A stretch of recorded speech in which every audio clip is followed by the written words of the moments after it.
Welcome to my YouTube channel दोस्तों। तो सबसे हम आ गए हैं एक इम्पॉर्टेंट लेक्चर लेकर, रिफ्रैक्शन ऑफ लाइट का शॉर्ट रिवीजन। तो सबसे पहले हम बात करेंगे लाइट की। लाइट क्या होता है? Light is a electromagnetic radiation. हमारे क्वेश्चन पेपर में आते हैं व्हाट इज़ लाइट, तो आपको एमसीक्यूज में शायद ये आ सकता है, तो आप याद रखिए light is a electromagnetic radiation. Light जो है एक इलेक्ट्रोमैग्नेटिक रेडिएशन है। उसके बाद हम बात करेंगे रिफ्रैक्शन ऑफ लाइट की। रिफ्रैक्शन ऑफ लाइट क्या होता है?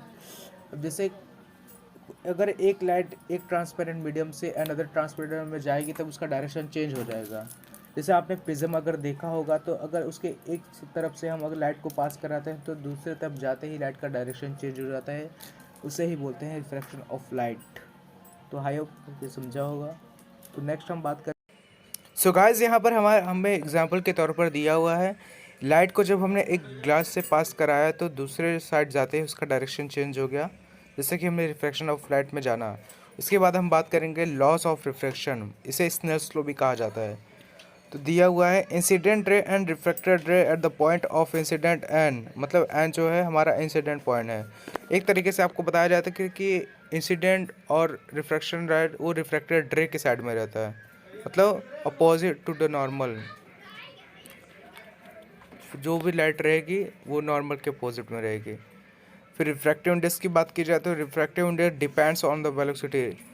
अगर इसका फॉर्मूला अगर आपको पूछेगा तो sine i upon sine r equal constant equal to n, ये इसका फॉर्मूला हो जाएगा। तो दिया है the direction of change of light ray while entering different और डिफरेंट मीडिया।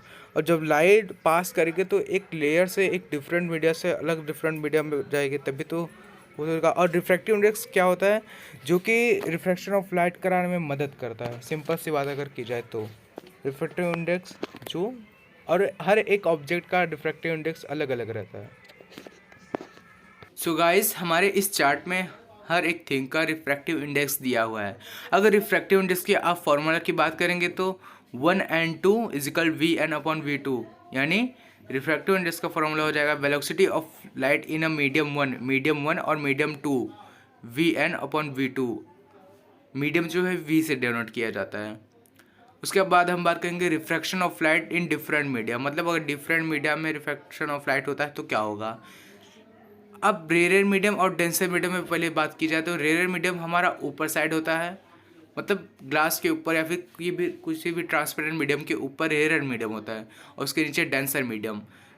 तो वहीं बात करेंगे अगर लाइट रेयर मीडियम से डेंसर मीडियम जाएगी तो टूवर्ड द नॉर्मल हो जाएगी, मतलब नॉर्मल की तरफ हो जाएगी।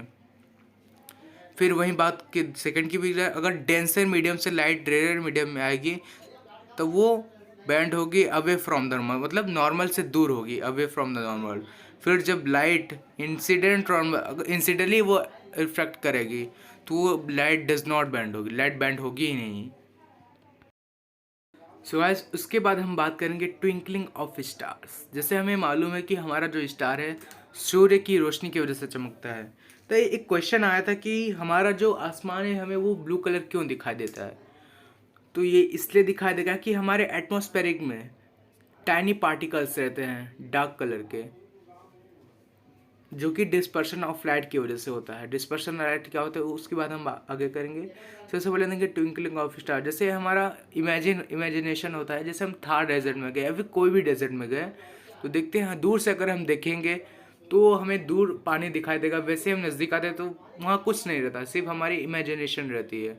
और इमेजिनेशन किस वजह से होती है कि जो पार्टिकल्स रहते हैं वो हमारे रेयर मीडियम में ज़्यादा रहते हैं, इसकी वजह से। सो गाइस, हम आ गए हैं डिस्पर्शन ऑफ लाइट पर, इस टॉपिक पर। तो डिस्पर्शन ऑफ लाइट को अगर एक प्रिज्म रहता है, जैसे हमने पहले ही बताया लाइट इज इलेक्ट्रोमैग्नेटिक रेडिएशन, तो इसका सिंपल सा उदाहरण यहाँ पर दिया है। अगर एक लाइट को हमने प्रिज्म से पास कराया तो वहीं पर हमारा 7 रंग है, मतलब हमारे जैसे कि हमें मालूम है हमारे सन रेस में 7 कलर्स होते हैं। तो इसका सिंपल सा डेफिनेशन क्या है? The process of separation of light into its compound colour while passing through a medium is called dispersion of light. यानी जो सेपरेशन ऑफ लाइट, मतलब लाइट के अलग होने की प्रोसेस है, जब वो किसी भी प्रिज्म मतलब ट्रांसपेरेंट मीडियम से पास करेगी तो मतलब हो जाएगा ना डिस्पर्शन ऑफ लाइट, उसे ही बोलते हैं, जिसे बिग बैंग भी बोला जाता है। अगर आप समझ लिए ना तो आपको कोई दिक्कत नहीं होगी, सिंपल। इसके बाद हम बात करेंगे पार्शियल एंड इनिशियल रिफ्लेक्शन। तो जब when a light enters a rare medium from a denser medium it's partially reflect part of light get reflected and come back into denser medium. जब लाइट रेयर मीडियम से denser medium में जाएगी तब ये partially refract करेगी, फिर जो भी लाइट अगर रिफ्रैक्ट करिए तो वापस से वो डेंसर मीडियम में आएगी। जैसे हमारे डायग्राम में दिया है, आपने अब देख रहे होंगे।